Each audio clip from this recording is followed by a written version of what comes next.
नमस्कार प्यारे बच्चों, ऑनलाइन स्कूल इंडिया में आपका स्वागत है। और हम बात आगे बढ़ाएंगे। छठा हमारा महत्वपूर्ण चैप्टर सेकंड पार्ट की बात करेंगे।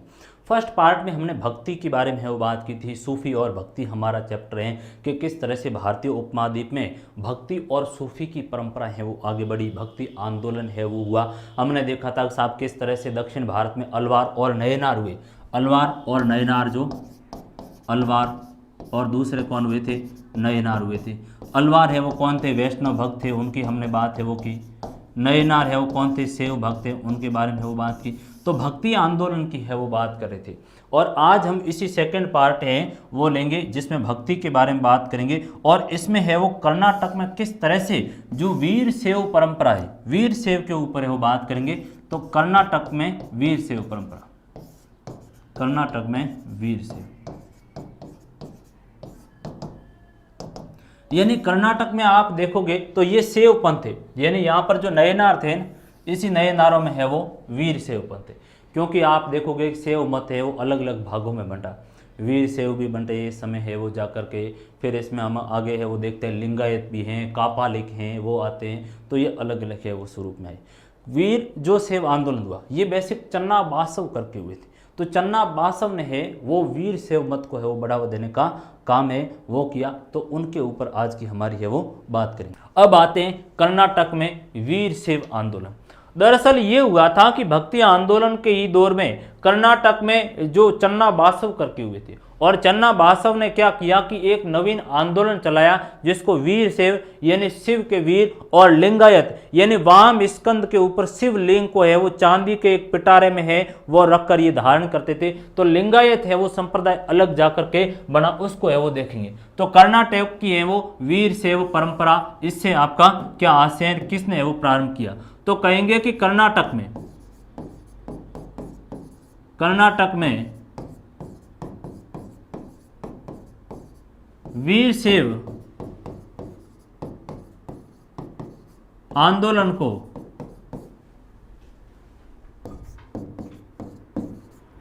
प्रारंभ करने का श्रेय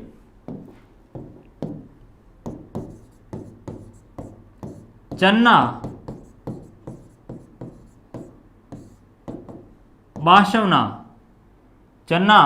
बासवना, जिसका समय था तकरीबन 1106 से लेकर के 1168 को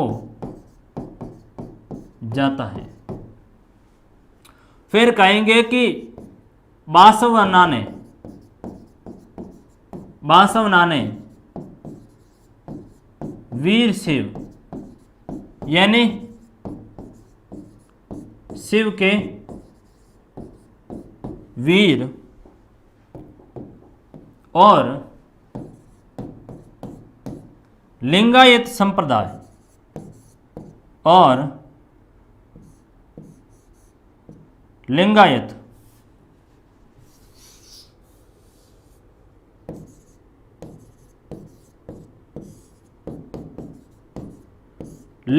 यानी लिंग को वाम स्कंद पर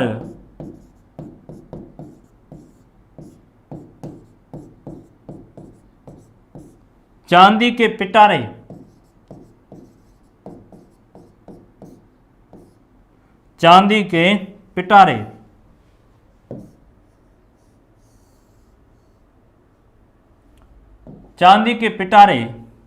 लिंगायत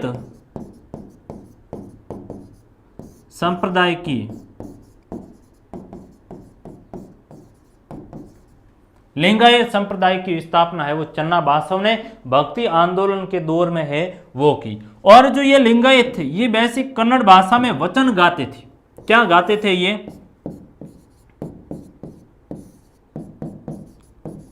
लिंगायत कन्नड़ भाषा में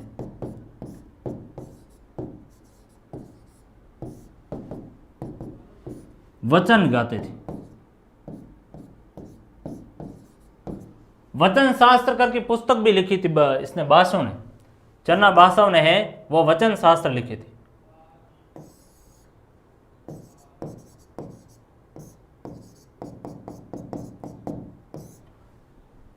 तो कन्नड़ भाषा में है वो वचन ये गाने का काम करते। इनकी जो परंपराएं थी वो बेसिक इस तरह की थी। ये लोग क्या करते थे कि कहते थे कि मृत्यु के बाद में जो वीर शैव है वे शिव में लीन हो जाएगी, और शवों का ये दफनाते थे, इनका अग्नि संस्कार है वो नहीं करते थे। ऐसी इन लोगों में परंपराएं थी। तो कहेंगे कि लिंगायतों की मान्यता थी,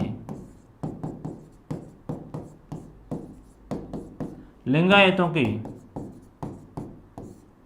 मान्यता थी कि मृत्यु के बाद वे शिव में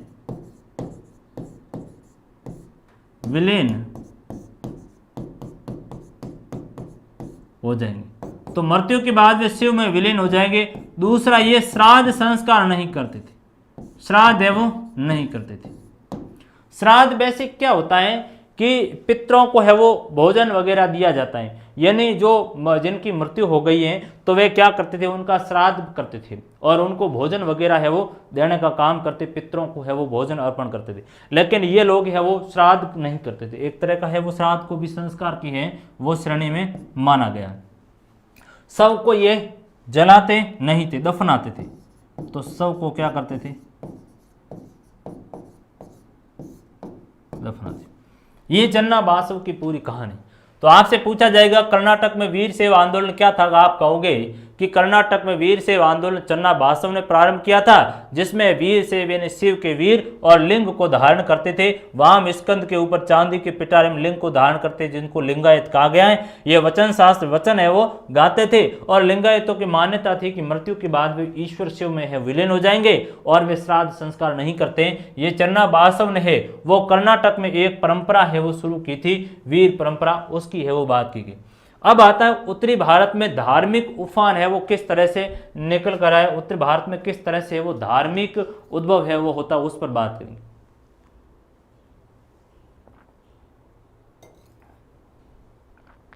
उत्तर भारत की यदि स्थिति को देखेंगे तो जिस तरह से दक्षिण भारत में जो ये जो अलग अलग आंदोलन चल रहे हैं, चाहे अलवारों का चल रहा है, चाहे नयनारों का हो रहा है, चाहे लिंगायतों का हो रहा है, इस समय उत्तर भारत में भी है वो कुछ एक आंदोलन है, वो कुछ एक समूह हमारे सामने आते हैं जिन्होंने भी है वो परंपरागत वैदिक परिपाटी से हटकर भक्ति को नया स्वरूप दिया। और उसमें विशेषकर आता है वो जोगियों का आता है, विशेषकर उसमें जोगी आते हैं, सिद्ध हैं वो आते हैं, और इन्होंने है वो नवीन परंपरा को इजाद किया। एक बार दूसरा, जो दक्षिण में जिस तरह का लिटरेचर लिखा गया था, चाहे तोंडा डिपोडी लिखा गया, चाहे तवरम है वो लिखा गया, चाहे प्रज्ञा दिव्य प्रबंधम करके हैं वो लिखा गया, इस तरह का लिटरेचर हमें नहीं मिलता, क्योंकि इस समय उत्तर भारत में जो राजपूत राज्यों का है वो उदय होता है और ब्राह्मणीय परंपरा थी, तो जिसके कारण हमें लिखित लिटरेचर है वो नहीं मिलने का काम कर रहा है। इसको हम लिखेंगे तो कहेंगे कि उत्तर भारत में धार्मिक उफान का मतलब है वो क्या, उसको देखेंगे तो कह देंगे कि जिस समय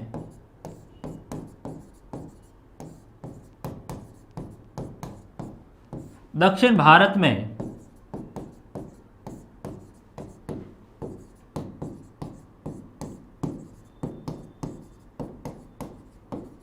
भक्ति आंदोलन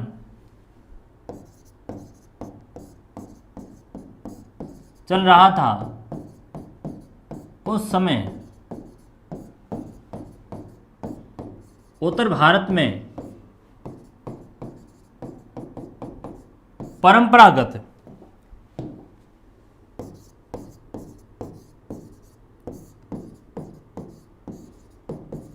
वैदिक परिपाटी से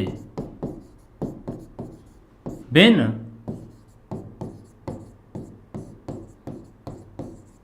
भक्ति संतों या नेताओं का उदय हुआ, जैसे नाथ हैं,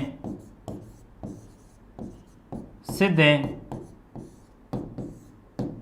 जोगी, नवनाथ, मत्स्येंद्र नाथ हुए थे। हठ योग प्रदीपिका करके पुस्तक लिखी थी, हठ योग प्रदीपिका। फिर है वो इसमें गोरखनाथ भी हुए, बड़े संत हुए थे गोरखनाथ जी, ये जिनके बाद में जाकर भर्तृहरि है वो इनका शिष्य बनता है, उज्जैन का राजा, और इस तरह का घटनाक्रम है। तो नाथ हुए, तो नवनाथ है वो, इसमें विशेष रूप से नाथों का योगदान आता है। तो ये नाथों का इस समय है वो उदय होता है भक्ति आंदोलन के दौर में उत्तर भारत में। एक बात तो ये निकल कर आई। दूसरी बात ये हमारे सामने निकल कर आई कि साहब उत्तर भारत में दक्षिण के भक्ति आंदोलन की तरह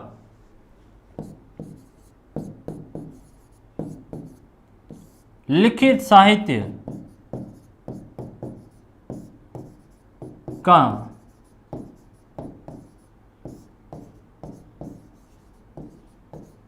अभाव देखने को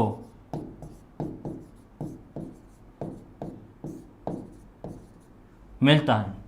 तो इस समय ये स्थिति थी कि साहब लिटरेचर हमें इतना बड़ा है वो देखने को नहीं मिलता, और उसका कारण भी है वो शायद निकल कर आया, क्योंकि इस समय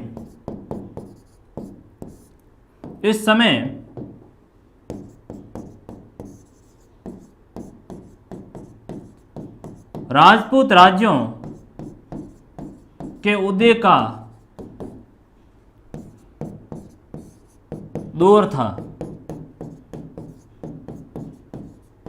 जिसमें ब्राह्मणों की भूमिका है वो ज्यादा थी, जिसमें ब्राह्मणों की भूमिका ज्यादा रही। तो ये एक स्थिति आई कि उत्तर भारत में है वो हमें लिटरेचर नहीं मिलने का कारण ये था कि जो भक्ति आंदोलन के बारे में ब्राह्मण राजपूत राज्यों का उदय हुआ, तो राजपूत राज्यों में है वो ब्राह्मणों की बड़ी निष्ठा सी, उनका हर काम अनुष्ठान बड़ा यज्ञ हवन कुंड से लेकर सारा ब्राह्मण है वो कार्य करे। तो इस समय लिटरेचर का अभाव, उनके द्वारा लिखा नहीं गया, तो ब्राह्मणों ने किसी भी तरह का लिटरेचर है वो नहीं लिखा गया। तो उत्तर भारत में एक नवीन जो धार्मिक उफान हो रहा था वो भक्ति आंदोलन की शुरुआत यहाँ पर हुई, और यहाँ पर जो शुरुआत करने वाले लोग हैं वो ये नाथ है, ये सिद्ध है, ये जोगी हैं, इन निम्न वर्ग के जो लोग थे, इन्हीं लोगों ने आगे चल करके भक्ति आंदोलन का है वो सूत्रपात करने का काम है वो कहां पर किया, उत्तर भारत में किया। तो उत्तर भारत में धार्मिक उफान का मतलब उत्तर भारत में भी है वो दक्षिण की भक्ति आंदोलन के तरह है वो धार्मिक आंदोलन का सूत्रपात सिद्धों जोगों और इन्होंने है वो नाथों ने किया, लेकिन इनके बारे में हम किसी भी तरह का लिटरेचर का अभाव देखने को मिलता है। यह एक स्थिति उत्तर भारत की है वो निकल कर आई। अब हम बात करेंगे, इतने देर भक्ति की कर रहे थे, किसकी करेंगे, अब सूफी की करेंगे, और पुनः हम भक्ति की करेंगे। तो भक्ति, सूफी, भक्ति, इन तीन श्रेणियों में हमारा पूरा चैप्टर है वो चल रहा था कि किस तरीके से दूसाले के नए ताने बाने इस्लामिक परंपरा, यानी इस्लामिक परंपरा नए ताने बाने यानी नई संस्कृति का आगमन है वो किस तरीके से हुआ, और नई संस्कृति का आगमन हुआ तो किस तरीके से नवीन मूल्य आने का है वो काम हुआ। तो नवीन ताने बाने कैसे गए, नवीन व्यवस्था आने की है वो काम की गई भारतीय उपमहाद्वीप में। चूंकि हम देखते हैं कि जो 7वीं सदी इस्लाम के उदय की है वो घड़ी थी, और इस्लाम के उदय के बाद का जो दौर है, तो 7वीं सदी में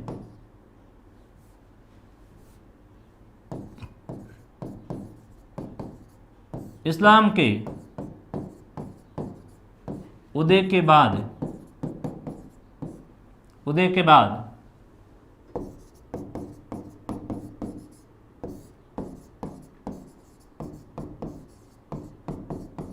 भारतीय उपमहाद्वीप भी इस्लामी संसार का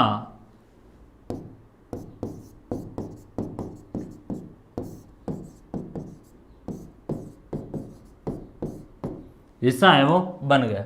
यानी इस्लाम का उदय हुआ तो भारत भी है वो उसे अछूता नहीं रहा, और भारत भी इस्लामिक है वो तरीके से इस्लाम में है वो एक तरीके से उसका हिस्सा बना भारतीय उपमहाद्वीप। और हमने देखा भी था कि किस तरीके से है वो 711-12 के दौर में है वो भारत एक तरीके से खलीफा के अधीन आने का है वो काम कर रहा है। तो इस समय कह देंगे कि 711-12 में में भारत पर अरबों ने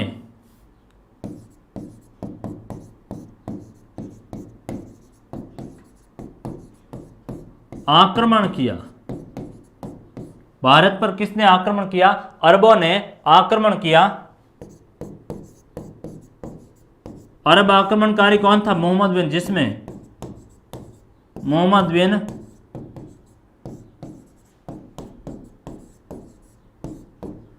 कासिम ने सिंध पर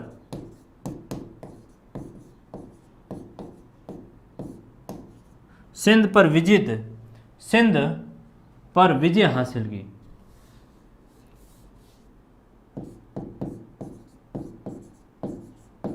सिंध पर विजय हासिल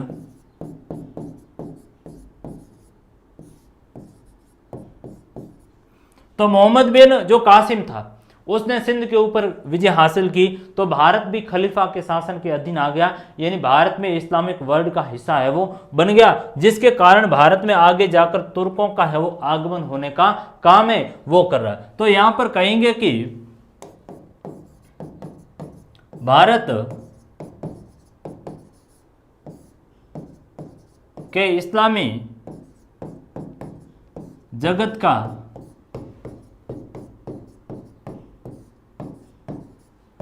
हिस्सा बन जाने के बाद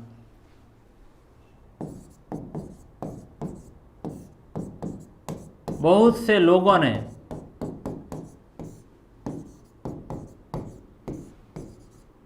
भारत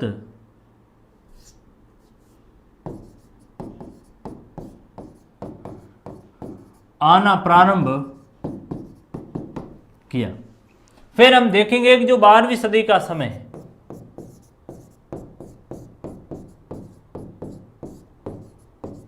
बारहवीं सदी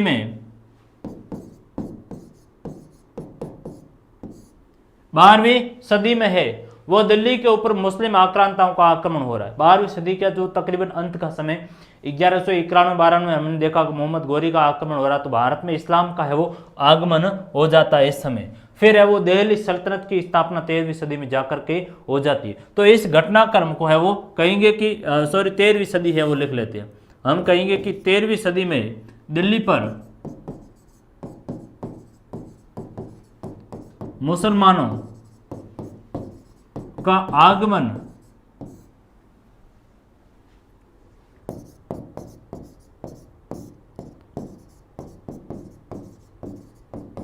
होने के पश्चात दिल्ली पर मुसलमानों का आगमन या मुसलमानों का आगमन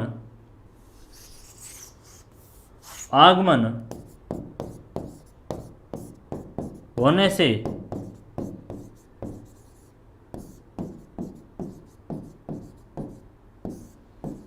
दिल्ली सल्तनत की स्थापना हुई। तो मुसलमानों का आगमन हुआ, तो इन तुर्क जो लोग ये अपने साथ में नवीन संस्कृति को लेकर आए। जो ये तुर्क लोग हैं, ये मुसलमान जो दिल्ली सल्तनत तुर्क लोग, तो तुर्क लोग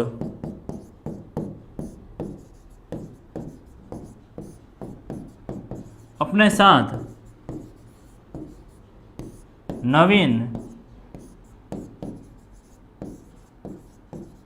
सांस्कृतिक परंपराओं और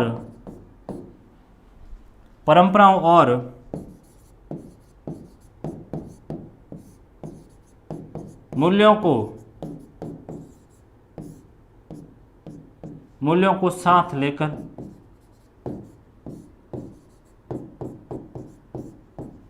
आए।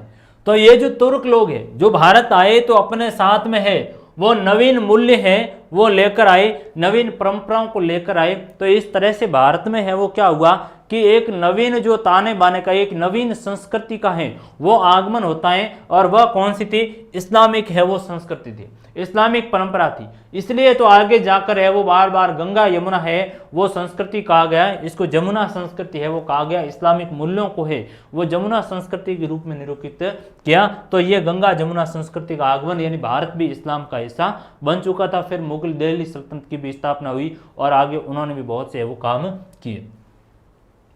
फिर आई शासक और शासितों के हैं वो धार्मिक विश्वास क्या थे। यानी भारत में जो आगमन हुआ तुर्कों का, तो उसके बाद की स्थिति को डिकोड किया गया कि क्या स्थिति थी यहाँ पर, उस बात को है वो लिखेंगे। इस बात को यदि देखा जाए प्यारे बच्चों, तो हम कहेंगे कि भारत में जो मुस्लिम शासक हुए बहुत से, उन्होंने यहाँ पर आने के बाद में, चूंकि मुस्लिम कानून बेसिक है वो शरीयत के हिसाब से चलता है, शरीयत के हिसाब से है वो निर्देशित किया जाता है। लेकिन यहाँ के शासकों ने है वो दिल्ली सल्तनत के जो शासक हुए, इन्होंने शरीयत का है वो पूर्णतः लागू नहीं किया। उसका कारण था कि यहाँ पर अन्य समुदाय के लोग हैं वो अन्य संस्कृति, जैसे हिंदू रह रहे थे, पारसी रह रहे थे, ईसाई रह रहे थे, फलत उन्होंने है वो किसी भी तरह के शरिया का पालन नहीं करवाया। दूसरा, उन लोगों ने है वो जो मुस्लिम शासक थे, इन्होंने भी नियमों में है वो नम्रता का भाव रखा और है वो जनता, यहाँ की जनता को भी सुरक्षा प्रदान किया। इनको किसी भी तरीके से इतना है वो मार काट का काम है वो नहीं किया। और इन लोगों को जजिया नामक कर के द्वारा सुरक्षा प्रदान की जाती थी, जिससे ये जाहिर हो रहा है कि जो मुस्लिम शासकों ने है वो अपनी प्रजा के साथ किसी भी तरह का है वो एक तरीके से दुर्व्यवहार नहीं किया। अपनी प्रजा के साथ है ये लोग क्या करते थे, समानता का है वो व्यवहार कर रहे थे। तो एक ये स्थिति भी है वो बड़ी निकल कर हमारे सामने आती है। तो शासक और शासितों के जो धर्म की बात की गई है कि जो शासक थे यहाँ पर, इस्लामिक जो शासक हमारे यहाँ पर, जैसे दिल्ली सल्तनत रहा, दिल्ली सल्तनत फिर मुगल काल रहा, तो यहाँ के जो राजाओं का धर्म क्या रहा। हमारे यहाँ पर आप देखोगे कि जो मुस्लिम शासकों की यदि बात की जाए तो दिल्ली सल्तनत पहले था, दिल्ली सल्तनत। और दिल्ली सल्तनत का समय क्या है? दिल्ली सल्तनत की स्थापना 1206 में हुई और 1206 से लेकर के 1526 इब्राहिम लोदी तक रहा था। फिर उसके बाद में जो भारत पर शासन रहा वो मुगलों का रहा। किसका रहा? मुगलों का। तो मुगल वंश है और मुगलों का जो समय था 1526 से लेकर के हैं वो आप देख लो अंग्रेजों के आगमन तक, और विशेषकर हम लेते हैं आपका 1857 तक ये लेंगे, ये एक स्थिति। इसके अलावा भी भारत में अन्य जगह पर क्षेत्रीय मुस्लिम राज्य थे, क्षेत्रीय राज्य थे, जैसे कि बंगाल है, अवध है, बीजापुर है, जौनपुर है या अन्य। तो यहाँ पर जो बात की गई है कि जो भारत में इस्लामिक राजा हुए, इस्लामिक शासक हुए, उन्होंने किस तरह के है वो मूल्यों को एक तरह से जो है वो लागू किया, किस तरह की व्यवस्था को लागू किया, उस पर है वो बात करें। तो हम कहेंगे कि भारत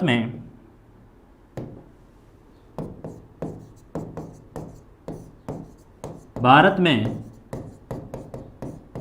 यहाँ के शासकों, जिसमें मुस्लिम बात करें, यहाँ के शासकों ने अपने प्रजा के साथ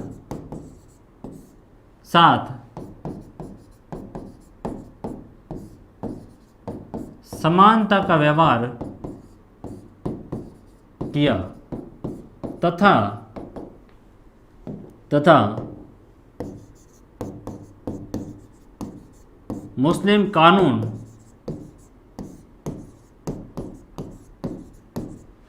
शरीयत को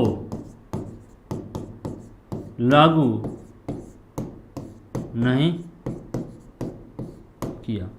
शरीयत को उन्होंने लागू नहीं किया। शरीयत इस्लामिक जो कानून है उसकी बात की गई है कि इस्लाम का जो कानून शरीयत के हिसाब से चलेगा, लेकिन यहाँ के शासकों ने नहीं किया, क्योंकि यहाँ की जो जनता थी बहुसंख्यक, वो हिंदू जनसंख्या थी या इस्लाम के अलावा पारसी थे, ईसाई थी, इसलिए यहाँ के शासकों ने किसी भी तरीके से शरीयत को लागू नहीं किया।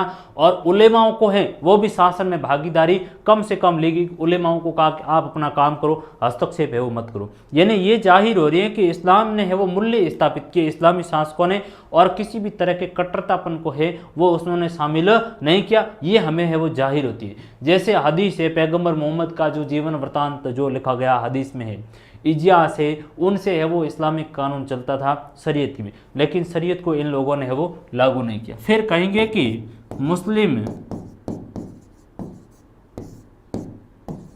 शासकों ने अपने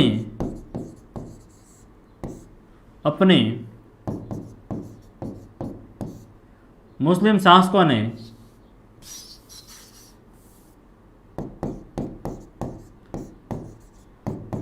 गैर मुस्लिम जनता को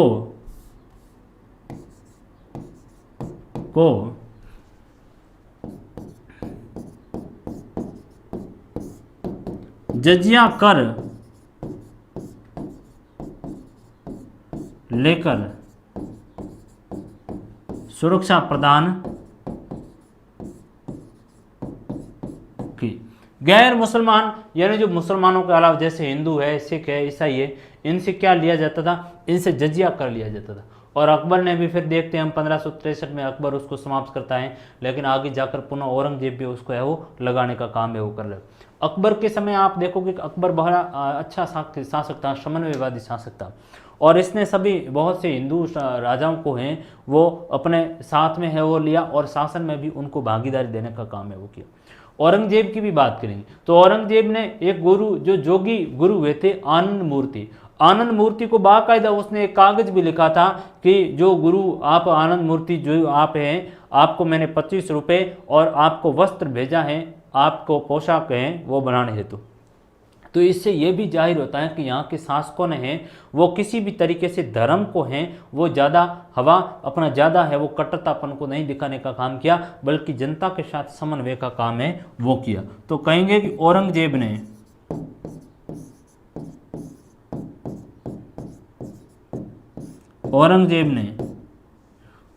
ने आनंद मूरत जोगी को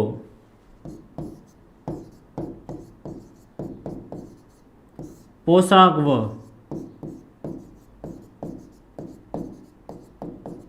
₹25 भेंट किए, जो ये साबित होता है कि साहब इनके हैं वो संबंध अच्छे रहे। तो शासकों ने है वो किसी भी तरीके से धर्म में कट्टरतापन को मौजूद है, धर्म में कट्टरतापन को है वो शामिल नहीं किया। अब बात करेंगे कि साहब लोक प्रचलन में है वो इस्लाम की क्या स्थिति थी, उसके ऊपर है वो बात करेंगे। लोक प्रचलन में इस्लाम की स्थिति यानी इस्लाम के जो सिद्धांत है वो कैसे थे, इस्लाम के सिद्धांत हैं वो किस तरह के थे, किस तरह के इस्लाम ने वो मूल्य स्वीकार किए, क्या कट्टरतापन इस्लाम में था या नहीं था, इस्लाम के अन्य धर्मों के साथ में वो किस तरह की समन्वय की स्थिति थी, उसके ऊपर है वो बात करेंगे। तो कहेंगे कि इस्लाम के सिद्धांत है वो बड़े सरल व स्पष्ट थे, सिद्धांत सरल व स्पष्ट थे। जैसे इस्लाम का जो सिद्धांत था कि अल्लाह एक है, अल्लाह एक है, हर जगह व्याप्त हैं या मौजूद है। इन्होंने है वो कहा कि हमें क्या करना चाहिए, हमें है वो हमेशा जो दीन दुखी गरीब लोग हैं उनको क्या देना चाहिए, दान है वो खैरात बांटना चाहिए। तो इस्लाम का जो सिद्धांत आता है, इस्लाम ने कहा कि खैरात है वो बांटना चाहिए, खैरात बांटना चाहिए। फिर इन्होंने कहा खैरात है वो बांटना चाहिए, फिर नमाज है वो अदा करनी चाहिए। क्या करनी चाहिए, नमाज है वो दिन में 3 बार नमाज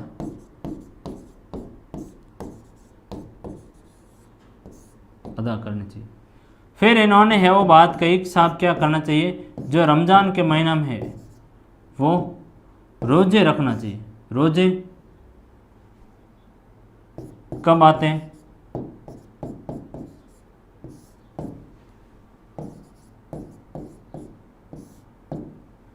रोज़े हैं वो रखना चाहिए रमज़ान के महीने। फिर इन्होंने जो पांचवी बात कही वो कहा कि हज करनी चाहिए, हज है वो करना, यात्रा है वो करना। हमने देखा था कि किस तरह से मक्का की मदीना की यात्रा मोहम्मद साहब ने है वो कही गई, उस तरह की है वो बात की। तो इस्लाम के सिद्धांत बड़े सरल थे, इस्लाम के सिद्धांतों में बड़ी मौलिकता थी, जिनके कारण है वो आगे अन्य जनता ने भी स्वीकार करने का काम है वो किया। तो हम कहेंगे कि जो इस्लाम के सिद्धांत बड़े सरल थे, जिसके कारण अन्य जो समुदाय के लोगों थे उन्होंने भी इस्लाम को है वो स्वीकार किया। तो इस्लाम के सिद्धांतों की सरलता को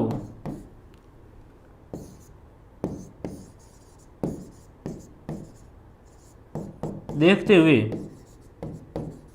अन्य लोगों ने भी स्वीकार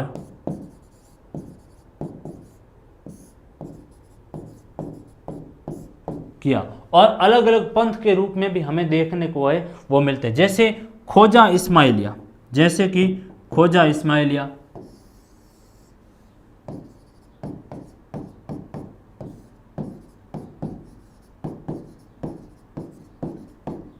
खोजा इस्माइलियों का उल्लेख हमें मिलता है। हमें है वो जीनन का उल्लेख मिलता है, जीनन का है वो उल्लेख मिलता है, जिसमें अलग अलग तरह के ये लोग है वो गानन वादन का काम करते थे, पंजाबी अलग अलग लोकल भाषाओं में है वो करते थे। जैसे मुल्तानी है, पंजाबी है,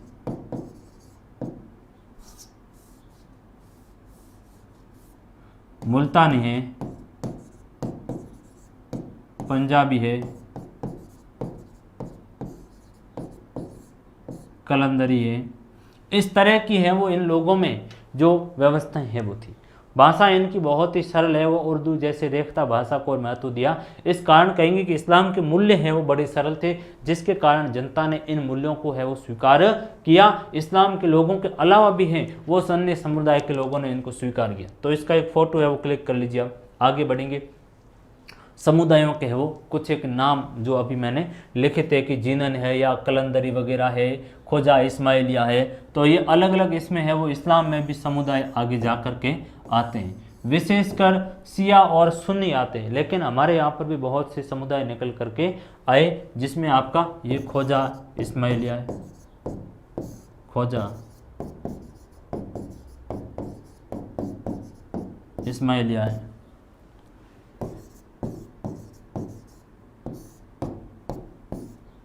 खोजा इस्माइलिया है, जीनन है या अन्य समुदाय भी इस समय निकल के आए। तो ये इस्लाम की एक स्थिति थी। फिर सूफी मत का है वो विकास, यानी सूफी मत का विकास किस तरीके से। सूफी मत के यदि विकास की बात की जाए तो दरअसल क्या था कि खलीफा का शासन था। हमने 11th में पढ़ा था खलीफा यानी पैगंबर मोहम्मद की मृत्यु के बाद में उनके जो उत्तराधिकारी कोई थे नहीं, तो क्या हुआ, खिलाफत संस्था गठित कर ली, और खिलाफत संस्था गठित की तो उसका जो मुखिया कौन होता था, खलीफा होता था। कौन होता था, खलीफा। वह क्या करता था, वह ही पैगंबर के बाद में शासन चलाने का काम करेगा, इस्लाम जगत में एकता लाने का काम है वो करेगा, इस तरह की व्यवस्था है वो स्थापित करेगा। अब इसके कुछ एक खिलाफत के नियम बड़े कठोर थे, बहुत उसमें कट्टरता थी।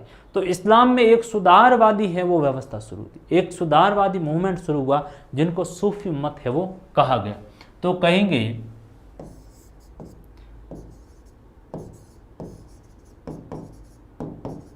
खिलाफत और खलीफा की कट्टरता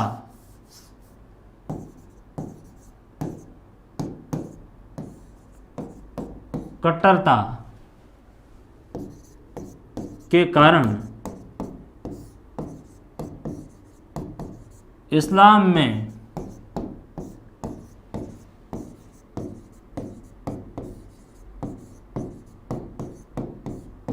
रहस्यवादियों इस्लाम में रहस्यवादियों ने एक सुधार आंदोलन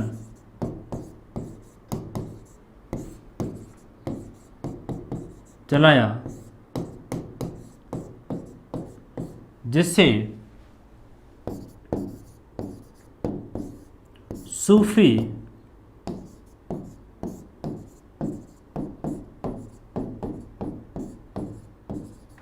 मत कहा जाता है। सूफियों ने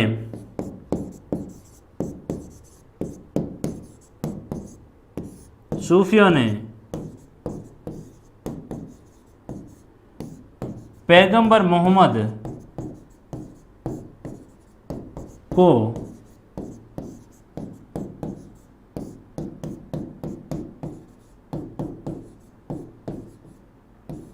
इंसान एक कामिल बताया।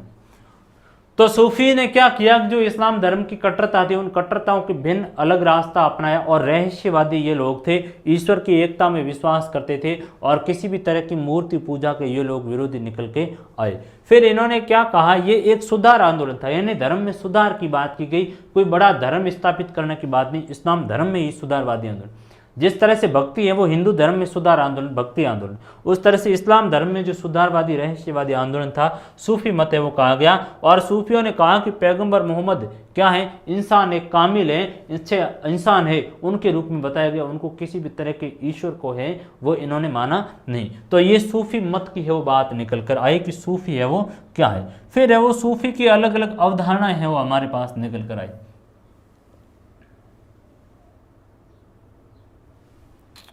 आगे देखेंगे, सूफी शब्द, एक शब्द चलता है सूफीवाद।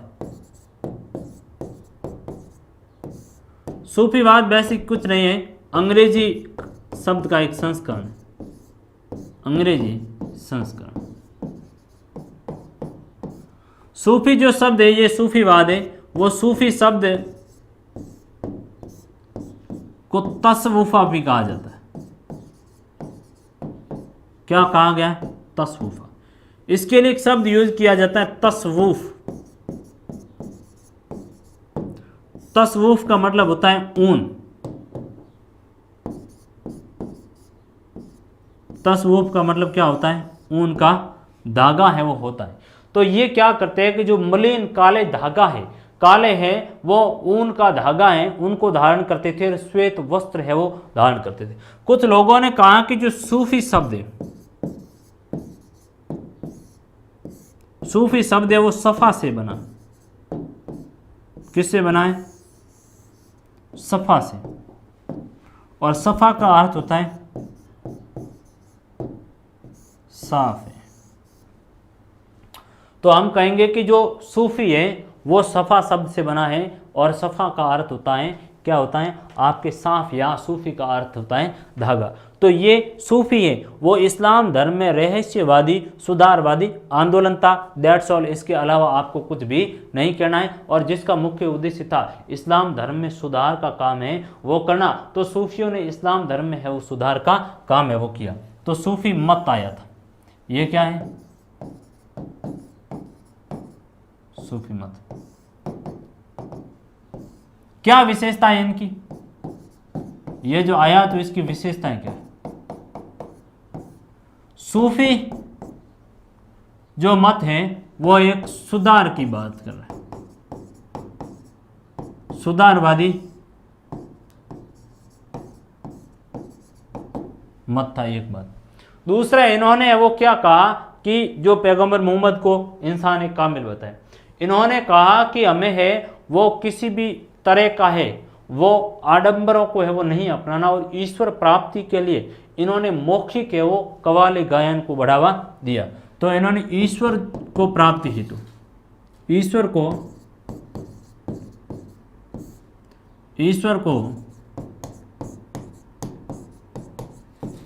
प्राप्ति, ईश्वर की प्राप्ति के लिए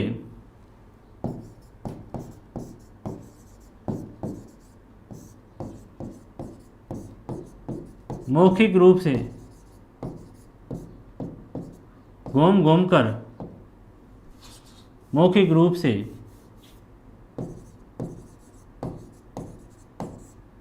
घूमकर, मौखिक रूप से घूमकर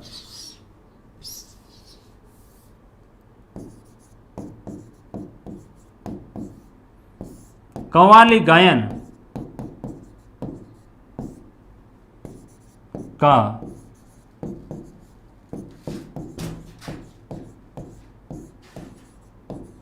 काम करते थे।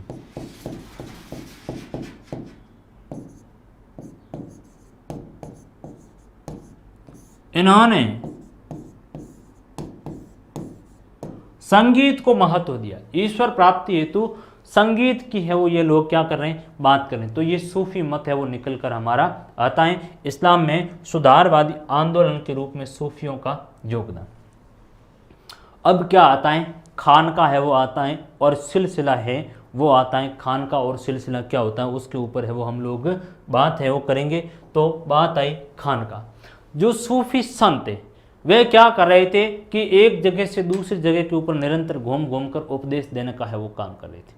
तो जो खानका यानी सूफी संतों का जो निवास स्थान, जहाँ सूफी संत बैठकर बाहर चबूतरे पर अपने जो मुरीद होते थे, अपने जो भक्त लोग होते थे, उनको उपदेश देने का है वो काम करते थे। तो वे खानका है। तो जहाँ जहाँ पर सूफी संत गए उन्होंने अपने खानका बनाने का काम है वो किया। जैसे शेख निजामुद्दीन औलिया का जो खानका है वो हम देखते हैं कि यमुना के किनारे ग्यासपुर में, जहाँ पर क्या है कि एक है वो चबूतरा है, फिर उसके चारों तरफ छोटे छोटे कमरे बने हुए, एक हॉल बना हुआ है। जिस तरह से जो संत है हिंदू धर्म में उनके रहने के लिए मठ होते थे ना, उसी तरीके से इनका है वो खानका हुआ करता था सूफी संतों का, जहाँ से ये उपदेश वगैरह देने का काम करते थे। एक शब्द आया सिलसिला। सिलसिला का मतलब होता है एक जंजीर, जो शेख और मुरीद उससे हैं वो जुड़े हुए थे, और जिसकी अटूट कड़ी कौन है, पैगंबर थे। तो शेख और मुरीद जो जुड़े हुए उसको सिलसिला कहा गया, एक जंजीर के रूप में कहा गया। और अलग अलग सिलसिले हमारे सामने है वो आते हैं, जैसे चिश्ती सिलसिले आता है, कादिरी सिलसिला है वो आता है, सुहरावर्दी सिलसिला है वो आता है, नक्शवादी है वो सिलसिला आता है। तो अलग अलग सिलसिले है वो आते हैं। तो हम खानका के ऊपर है वो बात करेंगे। तो कहेंगे कि सूफी संतों के निवास स्थल, जहां संत बैठकर अपने मुरीदों यानी शिष्यों, मुरीदों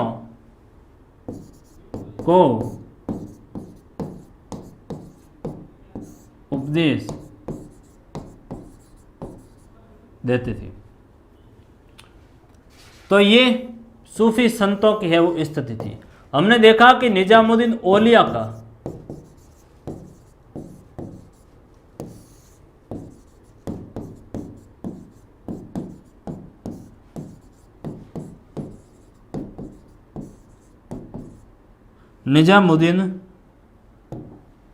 का खानका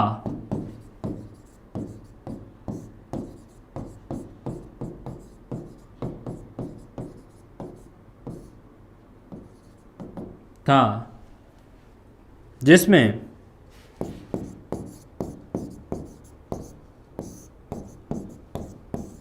संत बैठकर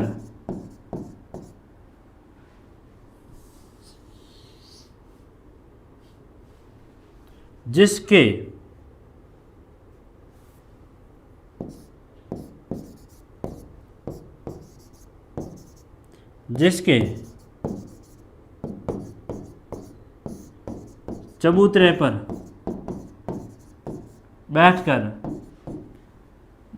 चबूतरे पर बैठकर संत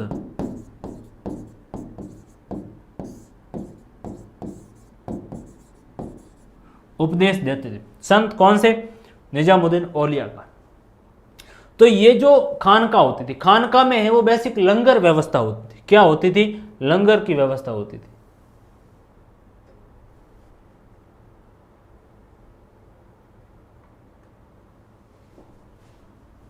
फिर कहेंगे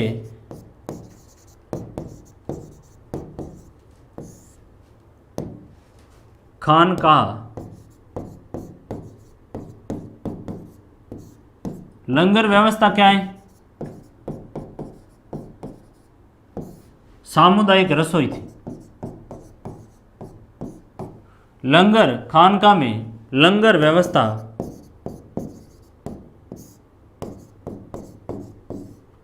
होती थी,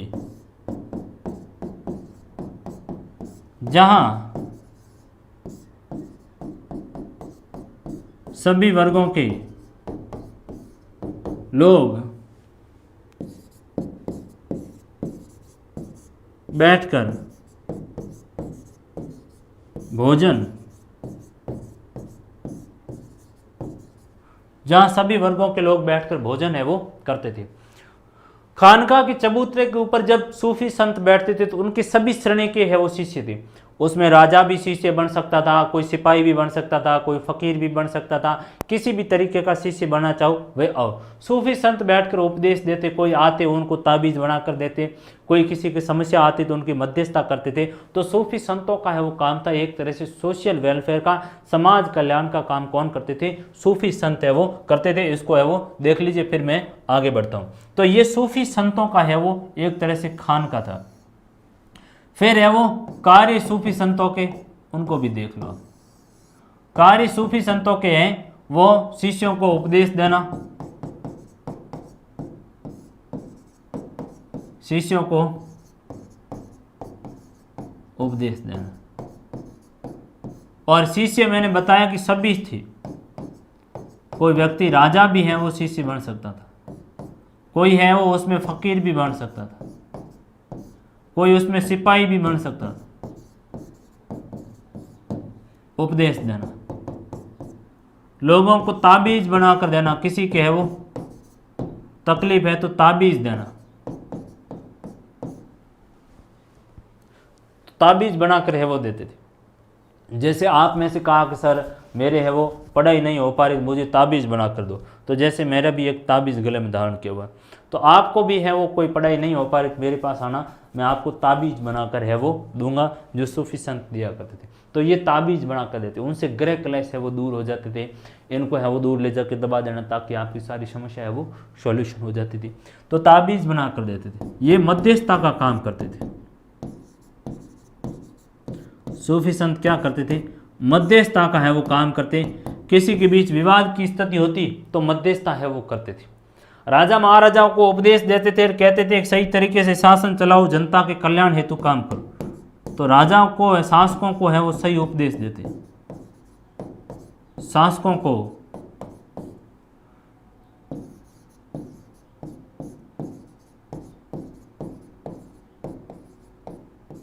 शासकों को क्या करते थे? धर्म का उपदेश देते थे। ये सूफी संतों के है वो क्या थे? कार्य थे। एक उसमें था सिलसिला, कि सिलसिला है वो आखिर में क्या स्थिति है उसको है वो बात कर लेते। सिलसिला तो हम कहते हैं सिलसिलेवार।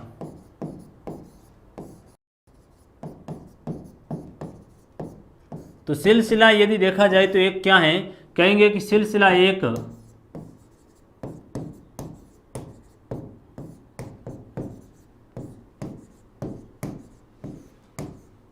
जंजीर है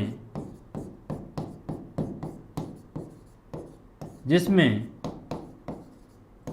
शेख और मुरीद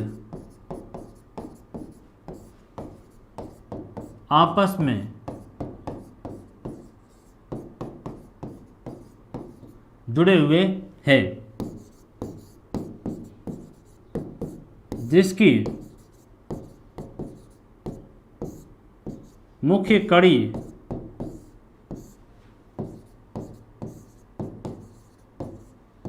पैगंबर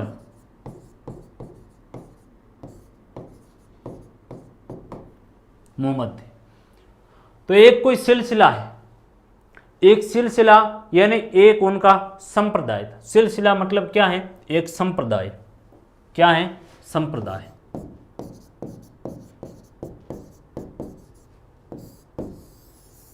किसका? सूफी संतों का।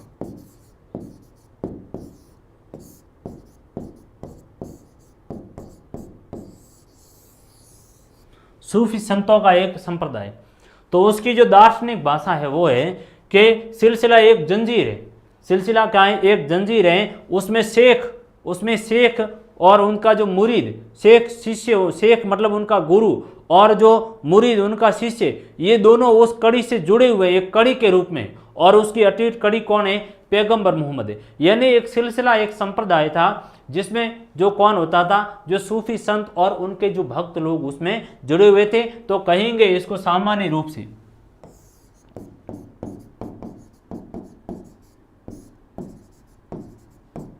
सामान्य अर्थ में सिलसिला एक मत या संप्रदाय था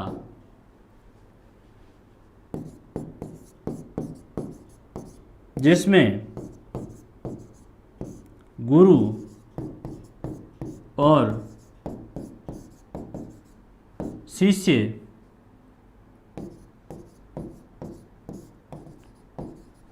रहते थे। जिसमें गुरु और शिष्य रहते थे। मतलब कोई एक ये महल या कोई मकान रूपी नहीं है, वो एक पंथ है। उसमें सभी लोग मिलजुल कर आपसी विचारों के रूप में उसको आगे बढ़ाने का है वो काम करते थे। तो बहुत से सिलसिले हैं वो हमारे यहाँ पर। हमारा जो सबसे पहला आता है वो चिश्ती सिलसिला है, वो सबसे प्राचीन है, वो माना जाता है। भारत में पहले भी वही आता है और चिश्ती सिलसिला सबसे ज़्यादा महत्वपूर्ण है, इसलिए चिश्ती सिलसिले को है वो देख लेते हैं। चिश्ती सिलसिला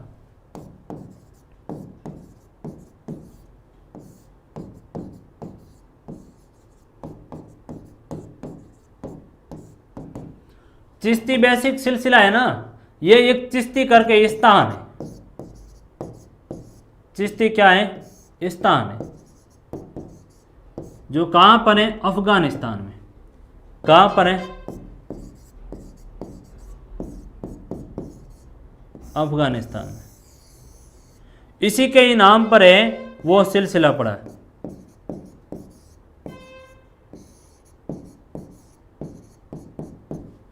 तो चिश्ती सिलसिला, और उसमें जो संत आते हैं चिश्ती सिलसिले में, उसमें आते हैं सूफी संत मोइनुद्दीन चिश्ती आते हैं। तो सूफी संत मोइनुद्दीन चिश्ती। सूफी संत कौन है?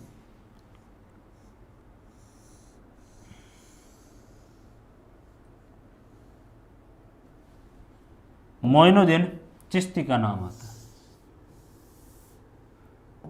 किसका नाम आता है? मोइनुद्दीन चिश्ती।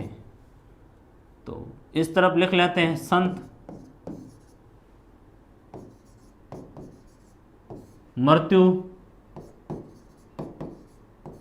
स्थान। संत का जो नाम है चिश्ती सिलसिले के, मोइनुद्दीन चिश्ती है।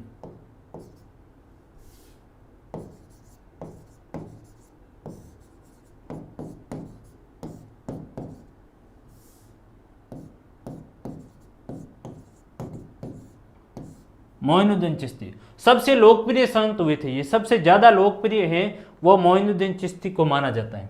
और मोइनुद्दीन चिश्ती जिनकी मृत्यु होती है वो आपके 1235 में होती है। 1235 में इनकी मृत्यु हुई और अजमेर में मृत्यु हुई। कहाँ पर हुई? अजमेर, राजस्थान। तो राजस्थान में एक स्थान है, वहां पर हुई। अजमेर में इनकी है वो मृत्यु है वो होती है। फिर दूसरा एक महत्वपूर्ण आता है संत, इसमें सूफी संत जिनका नाम आता है सूफी संत ख्वाजा कुतुबुद्दीन बख्तियार काकी। तो कुतुबुद्दीन बख्तियार काकी सीधा ही लिखते हैं।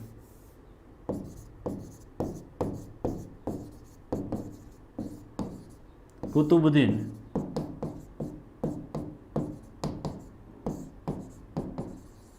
बख्तियार काकी, और इनकी भी मृत्यु है वो कब होती है? 35 में होती है, और दिल्ली में है वो होती है। कहाँ होती है? दिल्ली में सूफी संत कुतुबुद्दीन बख्तियार काकी की मृत्यु होती है। फिर अगले जो तीसरे आते हैं वो आते हैं फरीदुद्दीन गंज ए शंकर, फरीदुद्दीन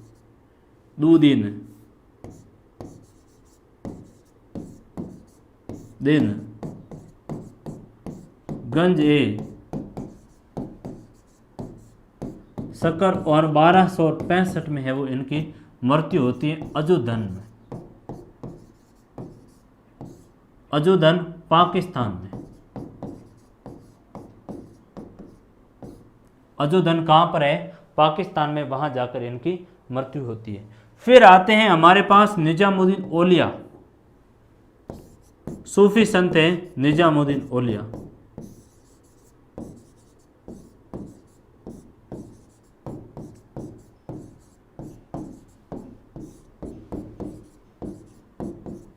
तेरह 1325 और दिल्ली। फिर एक आते हैं नसीरुद्दीन चिराग दिल्ली,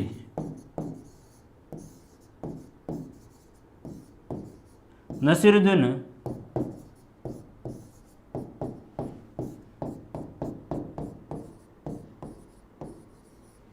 चिराग दिल्ली, और यही भी है दिल्ली।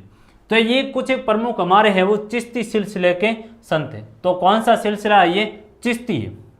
कौन सा हो जाएगा आपका? चिश्ती।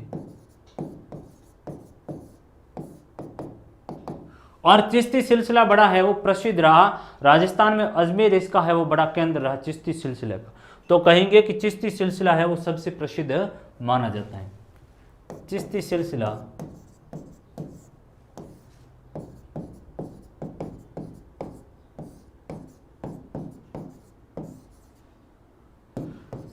सबसे प्रसिद्ध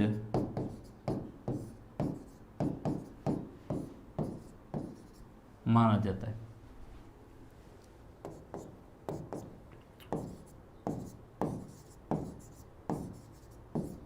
मोइनुद्दीन चिश्ती की दरगाह राजस्थान के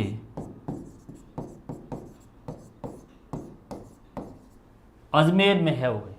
अब सूफी संत की है वो उर्स लगता है। क्या लगता है? उर्स यानी मेला है वो लगता है। उर्स जिसको विवाह कहा गया है, यानी सूफी संत का ईश्वर से मिलन उर्स है वो कहलाता है। और जिस पर लोग क्या जाते हैं? जियारत करने, कवाली करने है वो लोग जाते हैं, जियारत करते हैं, उपासना का काम है वो करते हैं। तो सूफी संत का है वो ये दरगाह। फिर जो मोइनुद्दीन चिश्ती है, तो मोइनुद्दीन चिश्ती की दरगाह के ऊपर सबसे पहला यदि दिल्ली सल्तनत का कोई शासक आता है तो मोहम्मद बिन तुगलक है वो यहां पर आया था। तो कहेंगे कि दिल्ली सल्तनत का शासक मोहम्मद बिन तुगलक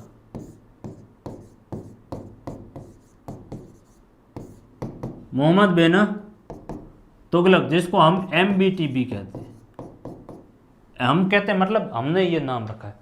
तो मोहम्मद बिन तुगलक, दिल्ली सल्तनत का शासक मोहम्मद बिन तुगलक अजमेर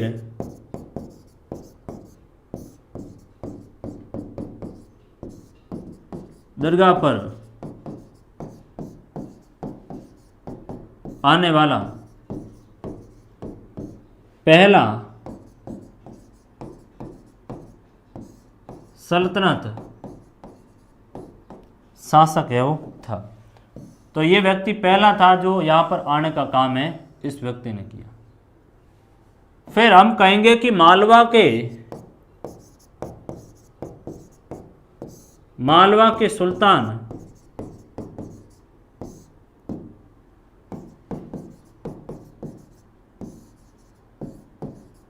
गयासुद्दीन खिलजी ने पहली इमारत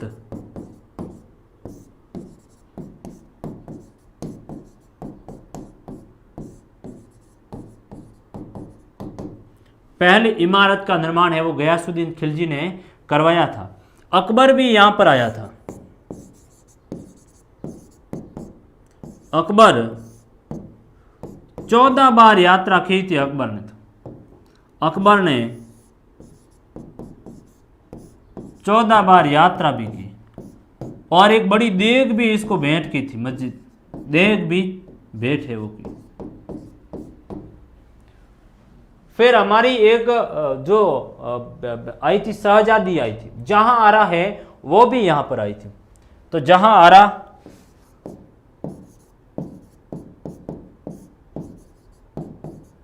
जहां आरा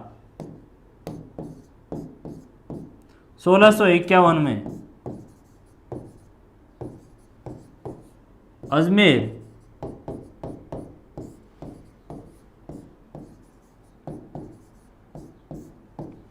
यात्रा पर है वो आई। तो यात्रा वृत्तांत जो जीवनी भी है वो लिखी थी किसके ऊपर है, वो जो मोइनुद्दीन चिश्ती की जीवनी भी लिखकर कौन आती है, जो जहां आरा ये शहजादी आई थी यहाँ की यात्रा करने हैं वो आई थी। तो सूफी मत है वो बड़ा प्रसिद्ध था, सूफी हैं वो सिलसिले बड़े प्रसिद्ध है। इसके अलावा कुछ अन्य सिलसिले भी थे, जैसे कि है वो कादिरी सिलसिला। तो कुछ सिलसिले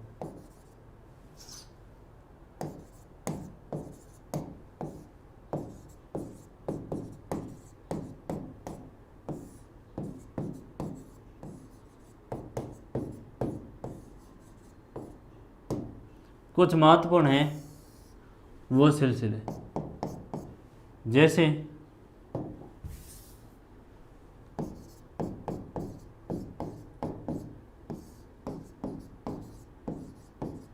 कादिरी सिलसिला,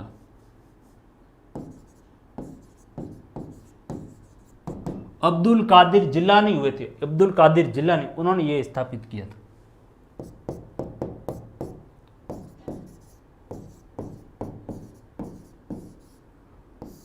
सुहरावर्दी सिलसिला,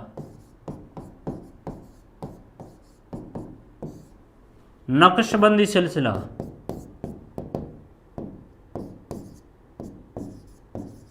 नक्शबंदी, नसबंदी नहीं है, नक्शबंदी,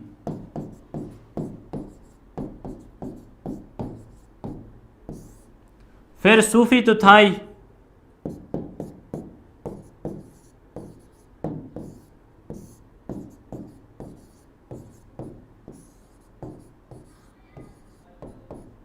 सूफी सिलसिला है वो था। एक गंज करके है वो सिलसिला, जो अफगान से जो आए थे, ये अलग अलग कुछ हमारे है वो सिलसिले आते हैं। तो आपसे पूछी जाएंगे कोई 2-3 सिलसिलों के नाम। चिश्ती का तो वर्णन किया हुआ है, लेकिन आपसे पूछी जाए तो फिर है वो कादिर है, अब्दुल कादिर जिलानी हुए, सुहरावर्दी हुए, नक्शबंदी हुए, और सूफी जो सॉरी इसको चिश्ती कहेंगे, इसको क्या कहेंगे हम, सूफी नहीं कहेंगे, चिश्ती है वो कहेंगे। तो ये चिश्ती, ठीक है, हाँ ठीक है। अरे राम, ये तो नहीं बैठा रे भाई।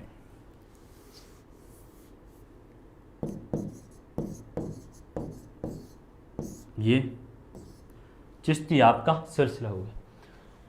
एक हम बात गुरु और शिष्य की भी है वो कर लेते हैं, निजामुद्दीन औलिया की है वो बात कर लेते हैं। निजामुद्दीन औलिया,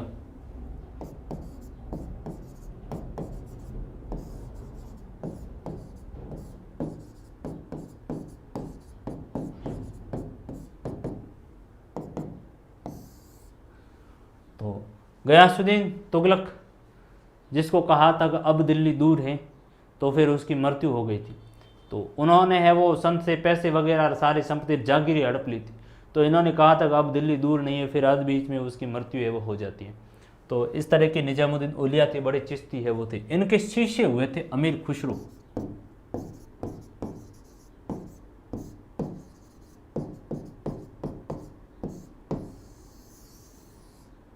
इसको है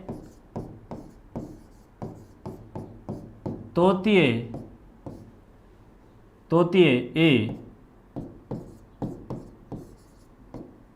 हिंद कहा जाता है अमीर खुसरो को। कव्वाली जो गायन है वो इसने प्रारंभ की थी। कोल गायन,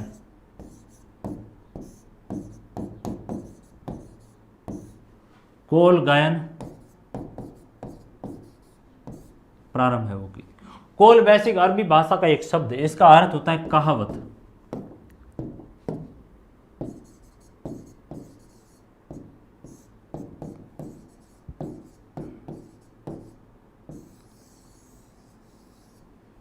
चूंकि जो सूफी संत है वो क्या करते थे, कव्वाली गायन का काम करते थे। जो जिस समय संगीत में कव्वाली है वो गाते थे, तो उस समय है वो कोल का जो आरंभ करना है वो इस अमीर खुसरो के है वो हमारे माना जाता है। तो बहुत बड़ा इतिहासकार लेखक ये व्यक्ति था अमीर खुसरो। तो ये अमीर खुसरो के बारे में है वो हमने बात कर ली थी। तो देवल रानी खिजर खां करके है वो इनकी बहुत सी वो कृतियाँ आती हैं। हम आगे सल्तनत काल में बात करेंगे तो चीज़ें आएंगी। तो निजामुद्दीन औलिया है वो हमारे हो गए थे। सूफी मत भी है वो हमारा हो गया था। तो ये एक स्थिति यहाँ पर है वो होती हैं। थोड़े से बैक जाएंगे हम, फिर है वो थोड़े से आगे जाएंगे। खानका और सिलसिला हो गया था।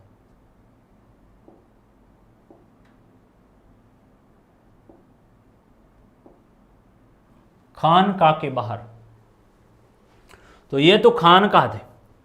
खानका के बाहर है वो क्या स्थिति थी उसको है वो देखना पड़ेगा।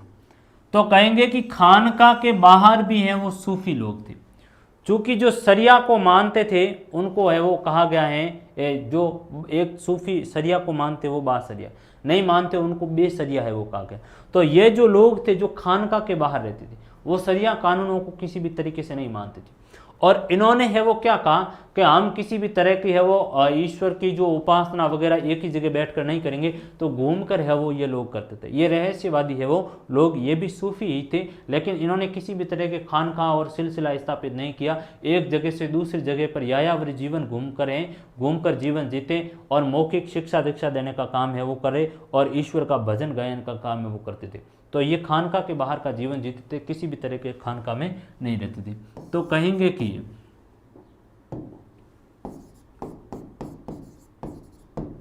वे सूफी संत जिन्होंने ईश्वर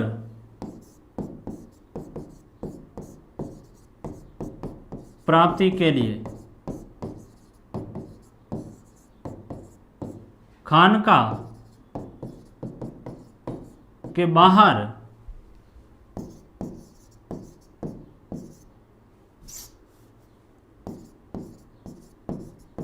रहना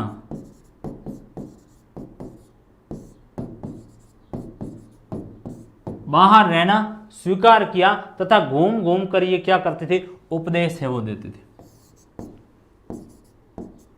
ये संत एक जगह से दूसरी जगह भ्रमण कर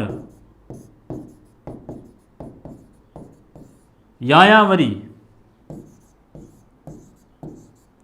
जीवन जीते थे। फिर ये शरिया को नहीं मानते थे।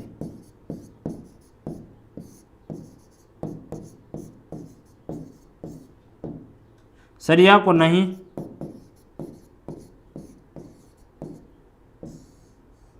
शरिया को ये लोग है वो नहीं मानते थे। मौखिक रूप से है वो गायन करते थे।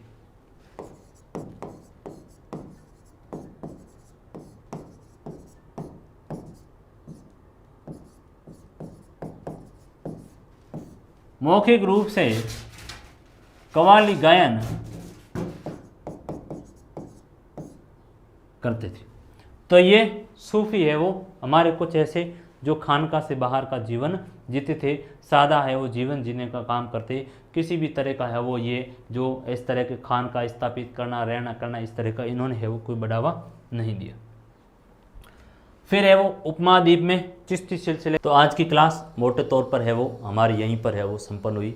तो साथ ही साथ में आप सारी जो क्लासें आपको इस तरफ है वो प्लेलिस्ट में मिलेगी। प्लेलिस्ट में आप सारी क्लासों को क्रमिक रूप से हैं वो देखें और क्लास को आप ज़्यादा से ज़्यादा शेयर भी करें ताकि अन्य क्लासों को भी मैं बेहतर तरीके से वो करवाऊँ। तो आपका एक ये इतना फ़र्ज़ बनता है कि कृपया क्लासों को आप शेयर करें। टेलीग्राम ग्रुप को ज्वाइन कर लीजिए ताकि जो ही आपको कोई क्लास आती तो उसकी जल्दी से आपको है वो अपडेट है वो मिल जाएगी। और प्लेलिस्ट को जरूर खंगालें। एप्लीकेशन भी जल्दी आएगी, उसमें आपको सारी चीज़ें हैं वो एक ही मंच के ऊपर चीज़ें मिलेगी ताकि आपकी पढ़ाई है में सहूलियत हो। तो इसी के साथ बहुत बहुत